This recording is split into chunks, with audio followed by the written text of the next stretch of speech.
భారతదేశంలో రైతు ఉద్యమాల గురించి ప్రపంచంలో షో చేసినటువంటి వాళ్ళు ఇప్పుడు అక్కడే రైతు ఉద్యమాల గురించి ఎవరు పట్టించుకోవట్లేదు. నేనే గత కొన్ని రోజుల నుండి ప్రస్తావిస్తూ వస్తున్నా. ఇప్పుడు ఇవాళకి పత్రికలు టచ్ చేసినాయి. సాగు గిట్టుబాటు కావటం లేదంటూ రైతులు పెద్ద ఎత్తున ఆందోళన చేపట్టారు. భారత్లో కాదు, యూరప్లో. అవును, రైతుల నిరసన ఆందోళనతో కొద్ది వారాలుగా యూరప్ దేశాన్ని ఉక్కిరిబిక్కిరి అవుతున్నాయి.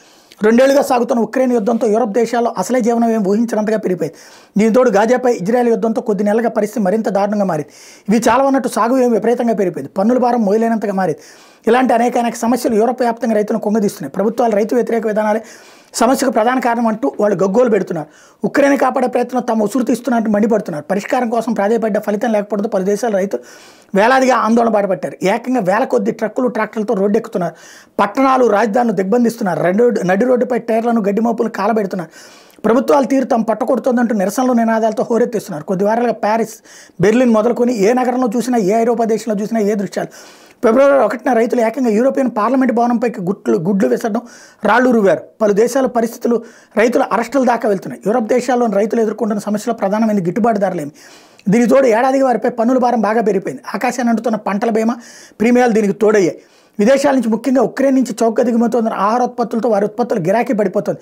దక్షిణ అమెరికా దేశాల నుంచి చక్కెర, ఆహార ధాన్యాలతో పాటు మాంసం తదితరాల దిగుమతులు మరింతగా పెంచుకునేందుకు EU తాజాగా ఒప్పందం కుదుర్చుకుంది. అధికారుల అవినీతి, సకాలంలో సాయం చేయడంలో అలసత్వం మరింత సమస్యగా మారుతుంది. EU విధిస్తున్న పర్యావరణ నిబంధనలు మరీ శృతిమించుతున్నాయన్న భావన అన్ని దేశాల్లో రైతులకి నెలకొంది. పర్యావరణ పరిరక్షణకు ప్రతి రైతు 4% సాగు భూమి నిర్ణీత కాలం ఖాళీగా వదిలేయన్న నిబంధనలు యూరప్ దేశాలను అమలు చేస్తున్నాయి. పైగా పలు దేశాలు ఏటా పంట మార్పిడిని తప్పనిసరి చేశాయి.